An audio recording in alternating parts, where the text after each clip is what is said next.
Welcome back to the channel, everybody. My name is MrHurriicane, and today I'm here with more Madden 17 Ultimate Team as we kick this off with a little color rush here, as I've been working on this set here for the Minnesota Vikings to get their mostly purple and then gold accented jerseys. I do like the Vikings color rush uniforms, and I like most of them, and I don't know if I can do more than one of these sets because it takes so many cards to do them, but I finished the Vikings color rush set.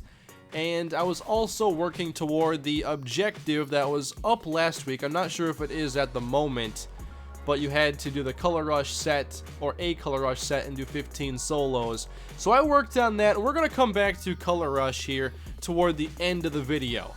But I have revamped my salary cap lineup a little bit. Ryan Tannehill, he's gone. He's a player who in MUT has absolutely no strengths.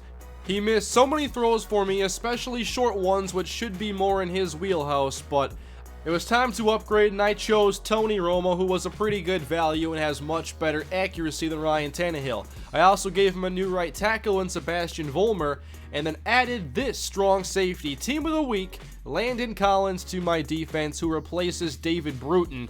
And I'm okay taking a hard-hitting strong safety, maybe not so good in zone coverage, because I do like laying the hit sticks, forcing the fumbles. So we'll come back, like I said, a color rush later. But let's get into my first game with this salary cap lineup that is mostly the same, and I screwed up in selecting my uniform. So you're still going to see the Chargers aways and the regular Vikings home jerseys, although I will show you some color rush gameplay later with the Vikings uniforms.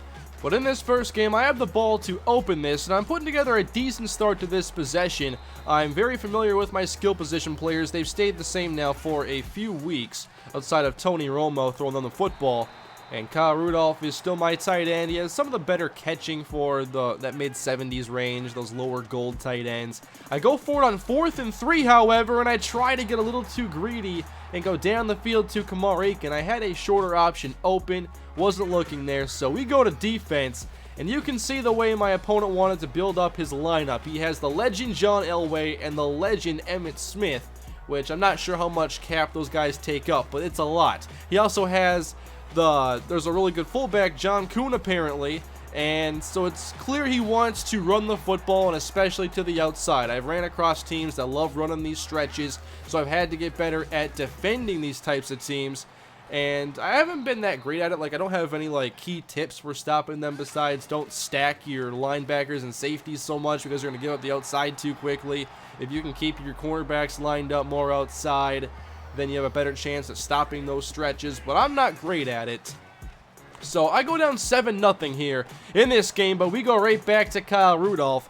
Romo not quite as mobile as Ryan Tannehill, but still making the nice throw on the run. We get to my opponent's 47-yard line, and I think I have Rudolph here on the corner route, and I was wrong. So I'm making all sorts of bad decisions early in this game as Carlos Dansby picks me off. I'm already down by 7 and expecting a lot more of these stretches. And another thing I've done to help slow these down is running the nickel wide 9, where your ends are playing a lot wider than they normally would, which is what you see right here, although it's a throw, and that is underneath to Wes Welker, whom, when I was editing this game, it was the first time I realized that Welker was still in MUT. 4th and 5, going to the outside, and Scandrick takes down Wes Welker, and we get the football on the turnover on downs. He tried to run the football and dink a dunk against me. I get the football back, now trying to limit my mistakes moving forward. I'm already doing a pretty poor job of that. But we get to my opponent's 38 with 50 seconds on the clock, and there is Michael Crabtree once again. Liking these corner routes quite a bit against the zone calls. So I go 2nd down and 4. Just as Romo gets hit, he finds Kamar Aiken downfield, and there is a touchdown. We tie the game. Only 28 seconds to go in the first half. I wasn't quite sure what he tried to throw at me with limited time remaining, but I take Anthony Barr. Knock that football away from Julian Edelman, and we take over. That's that new gold Anthony Barr. And he's giving me this triple A-gap blitz look, so I motion out Carlos Williams, sneak that past the defensive back, and get the touchdown. So a quick swing there for our team as we go up 14-7. And my opponent now with 15 seconds on the clock. He's trying to stretch the field here, and Wes Welker makes the catch. He finds the hole in my zone coverage. Now to the 48-yard line. And he tries the short option. Welker once again now out of bounds at around the 42-yard line. He has a pretty good chance to get out of bounds and get in a field goal range, but he gets a little too aggressive here, and Welker can't hang on. So only 2 seconds on the clock, and I'm not giving him time to throw this one. It's to Mario Davis on the user sack. That's my go-to call whenever there's a Hail Mary opportunity. I'm not giving them a chance to throw that football. So in the second half, he's going back to his ground game, and we're there defending it much better than I did earlier in this game. After a gain of 1, he tries some inside zone, but look at Michael Brockers beat the center and make the play in the backfield. We force a 3rd and 11, and the blitzes are not going to stop, but he has time to throw it and nearly converts. However, he does come up short and will go forward. It's 4th and 2. I lay off the blitz this time, and Landon Collins comes away with the interception. Right into my zone there. Collins with the pick. I get another short field, and look at the numbers advantage we have on the outside. Easy call, especially with off coverage. Kevin White, wide receiver screen, 33-yard touchdown. I like calling those screens quite a bit, even just like calling a screen and audibling if I don't get a favorable call. Look at our run defense, though. I really got much better in this game at stopping Emmitt Smith. I had just got done playing a game before this where I saw a lot more of the stretches, so I had a little bit of practice before this one, and 2 picks on the day for the newest player on the team, Landon Collins. Another short field. I wasn't playing so well early on, but once I got those turnovers, there was no looking back. There's Kyle Rudolph for a first down. We get inside the 5-yard line. I'm trying read option. That's not working out for Tony Romo. So we'll go back to the air, no problem. Play fake to Williams. And Romo to Kamar Aiken for the touchdown. We make it a 3-touchdown game, hoping to hang on to this lead as my opponent takes over. He spreads the defense out. And Elway down the middle connects on that throw to the 45-yard line. He called a lot of 4 verts against my cover 3, so this time I see that inside vertically once and swat that away. That is Thomas Davis downfield.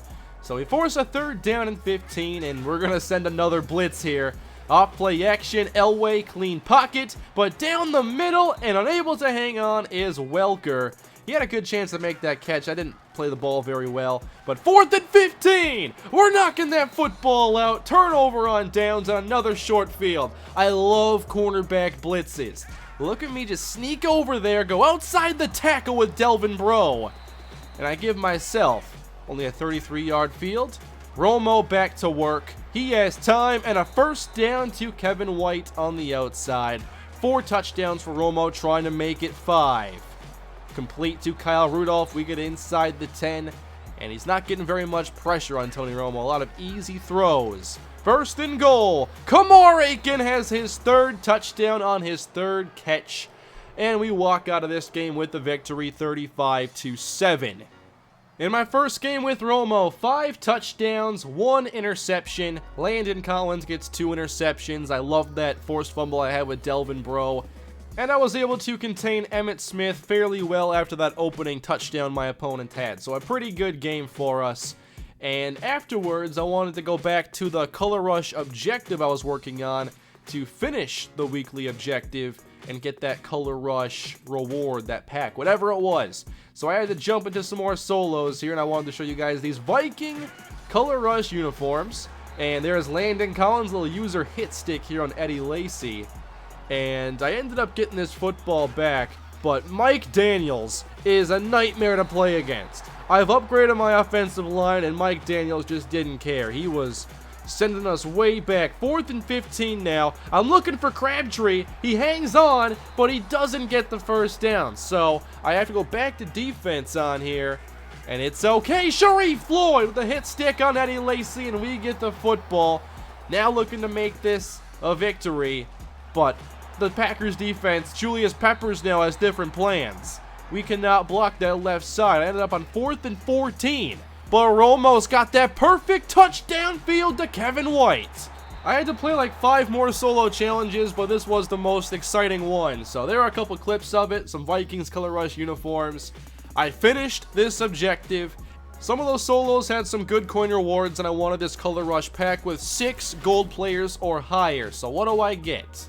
Well, my first gold ends up being a 75 Max Williams, so not much there. Then I get this Rams Color Rush collectible and an 83 overall Patrick Chung, although I do prefer my Landon Collins. And am I the only one that's not a big fan of this like fade in card effect? I liked how it was. Wasn't it different before? I think they changed it. I'm not really sure. Pierre Garçon is my next goal, a 78 wide receiver, which I'm not really looking for wide receiver help at the moment unless it's really good. And then I end up with another collectible, and now the Vikings road uniforms, followed by an Amari Cooper. So an 81 overall wide receiver, I'll take that. Then Mohamed Sanu, another wideout, and Matt Ryan. So I had a couple good golds in there, not in the positions I would really prefer. Matt Ryan not going to play over Tony Romo. Amari Cooper will play for me at some point. But there is my Color Rush pack. I finished off that set, and I have been able to sell those collectibles and whatnot and get back the coins I used to finish the Vikings Color Rush set in the first place. So thank you all for watching today's Ultimate Team video. Let me know what you thought of it down below in the comment section. Please leave a like if you enjoyed it, subscribe to the channel, and I will see you guys with more Ultimate Team soon. Have a great day.